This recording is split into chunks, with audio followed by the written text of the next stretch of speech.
आपल्या आजूबाजूला जर कोण व्यसनी असेल आणि त्याची इच्छा असेल व्यसन सोडण्याची आणि त्याला व्यसनमुक्तीचा उपचार घ्यायचा असेल, तर त्यांनी तो उपचार कुठं घ्यावा आणि कसा घ्यावा?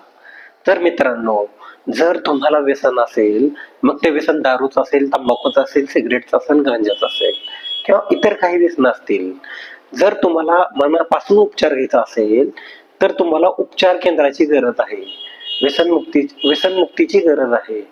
तर ते व्यसनमुक्ती केंद्र कसं असावं? सुरुवातीला ते व्यसनमुक्ती केंद्र मानसिक आरोग्य कायद्यांतर्गत मान्यता प्राप्त ते व्यसनमुक्ती केंद्र असावं.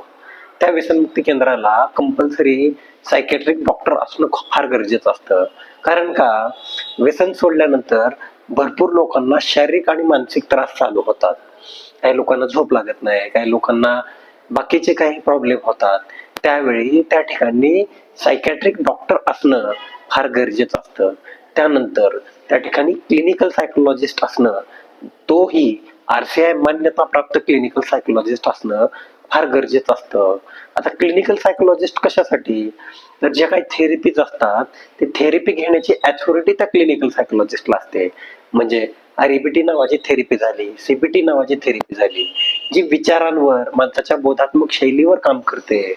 किंवा जर एखाद्या व्यक्ती जर गिल्ट मध्ये असेल किंवा एखाद्या व्यक्तीच्या मनामध्ये नैराश्याची भावना निर्माण होत असेल, नैराश्य असेल किंवा चिंता असेल, तर क्लिनिकल सायकोलॉजिस्ट वेगवेगळ्या थेरपी, टॉक थेरपी किंवा समुपदेशनातून त्याला चांगल्या पद्धतीनं समुपदेशन करू शकतात आणि त्यावर उपचार पद्धती मांडू शकतात आणि सायकॅट्रिक डॉक्टरला त्या गोष्टी सांगू शकतात की ह्या माणसाला व्यसनाबरोबरच माइल्ड स्वरूपात किंवा नैराश्य आहे, चिंता आहे किंवा स्ट्रेस डिसऑर्डर आहे किंवा अजून काही विकृती आहे. ह्या सगळ्या गोष्टी एखादा क्लिनिकल सायकोलॉजिस्ट एखादा क्लिनिकल सायकोलॉजिस्ट चांगल्या पद्धतीने सांगू शकतो.